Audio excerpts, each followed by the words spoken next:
చదవకుండా ఉండడం కంటే పుట్టకుండా ఉండడమే మేలు. కారణం అజ్ఞానమే దురదృష్టానికి మూలం. చదివిన దానిని, విన్న దానిని ఆచరించడం సాధన. చదివిన పుస్తకాల నుండి జ్ఞానాన్ని పొంది పాఠాలను నేర్చుకోవడమే చదువు ఉద్దేశ్యం. చదువుల సారం కంటే కల్పన చాలా ముఖ్యమైనది. చదువుకోవడానికి మనిషి ఎప్పుడూ వృద్ధుడు కాడు.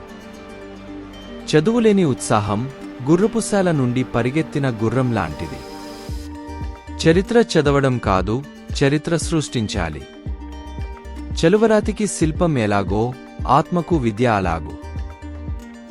చాలా కొంచెం గురించి చాలా ఎక్కువ తెలుసుకున్న వ్యక్తి నిపుణుడు. చాలా తక్కువగా తినిన వారికంటే చాలా ఎక్కువగా తిన్నవారే ఎక్కువ మంది చనిపోయారు. చాలామంది ఇతరుల కంటే బాగా చేయగలిగిన పని తమ చేతివ్రాతను తామే చదువుకోగలగడమే. చాలామంది సలహాలు తీసుకుంటారు, కానీ వివేకవంతులే దాని నుంచి లాభం పొందుతారు. చింత ఎల్లప్పుడూ చిన్న వస్తువుకు పెద్ద నీడ ఇస్తుంది. చితి శవాన్ని దహిస్తుంది, చింత ప్రాణాన్ని దహిస్తుంది. చిత్తశుద్ధిలేని విద్య ప్రమాదభరితమూ భయానకమూ అవుతుంది. చిన్న అవకాశాలే తరచుగా గొప్ప సాహస కార్యాలకు ప్రారంభాలు అవుతాయి. చిన్న గొడ్డలిపెట్లు మహావృక్షాలను కూల్చగలవు. చిన్న చిన్న పనులే విశిష్టతకు దారి తీస్తాయి. కానీ విశిష్టత చిన్నది కాదు. చిన్న పని కదా అని అలక్ష్యం చేయకండి. చిన్న విత్తనం నుండే మహావృక్షం ఉద్భవిస్తుందని మరవకండి. చిరునవ్వు ప్రతికూల పరిస్థితులను కూడా అవకాశాలుగా మార్చగలదు. చీకటిలో మీరు వ్యవహరించే తీరే మీ గుణం. చూస్తున్న పొరుగువాణ్ణి ప్రేమించలేనివాడు చూడని దేవుణ్ణి ఎలా ప్రేమించగలడు?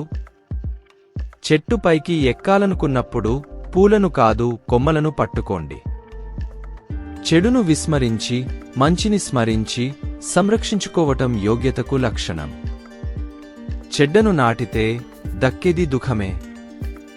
చెదరిపోయిన మనస్సు సంపూర్ణంగా దర్శించలేదు. చెప్పులు కుట్టేవాడు చెప్పులు అందంగా చేస్తాడు, కారణం అతను ఇంకేమీ చేయడు. చేసే పనిలో సంతోషాన్ని వెతుక్కోండి. డబ్బును తానుగా మిమ్మల్ని వెతుక్కుంటూ వస్తుంది. చేటుకాలమునకు చెడు బుద్ధి పుట్టును. చేసిన తప్పుడు పనులను గురించి చెప్పి పశ్చాత్తాప పడటం అన్నది మంచి పనికి శ్రీకారం చుట్టే మంచి పని అవుతుంది. చేసిన తప్పును సమర్థించుకోవడంతో అది రెండింతలు అవుతుంది. చేసిన మేలు ఎన్నడూ గుర్తుంచుకోకు, పొందిన మేలు ఎన్నడూ మరచిపోకు. జనన మరణాల మధ్యంతర కాలం జీవితం. జాతికి సంపద వెండి బంగారాలు కాదు, సజ్జనులు. జాలి లేనివారే నిజమైన అంటరానివారు. జీర్ణించుకోలేనన్ని నమ్మకాలు మింగకూడదు. జీవించడమన్నది ముఖ్యం కాదు, ఈ కొద్ది జీవితంలో మనం ఏమి చేశామన్నదే ముఖ్యం. జీవిత పరిజ్ఞానం లేని గ్రంథాలు నిష్ప్రయోజనాలు. జీవితం అంటే గడిచిన ఏళ్లు కాదు, సాధించిన సత్కార్యాలు. జీవితం అనేక సంఘటనల గొలుసు. జీవించడం అనేక అనుభవాల గొలుసు. జీవితం ఎడతెరిపి లేకుండా ప్రవహించే అనుభవాల సారం. జీవితం నాకు ఆలోచించడం నేర్పింది, కానీ ఆలోచనలు ఎలా జీవించాలో తెలియజేయలేదు. జీవితం నుండి ఆశిస్తే ఎక్కువ నిరాశే మిగులుతుంది. అందుకే జీవితాన్ని శాసించటం నేర్చుకో. జీవితంలో అపూర్వ ఆభరణం వినయం. జీవితంలో విజయాలు సాధించటానికి ఏకాగ్రత, తదేకదీక్ష అత్యంత అవసరం. జీవితంలో సంఘర్షణ లేనప్పుడు కాదు, ఆ సంఘర్షణతో సర్దుకునిపోయినప్పుడే శాంతి లభిస్తుంది. జీవితపు గొప్ప ముగింపు తెలుసుకోవడంలో లేదు, చేయడంలోనే ఉంది.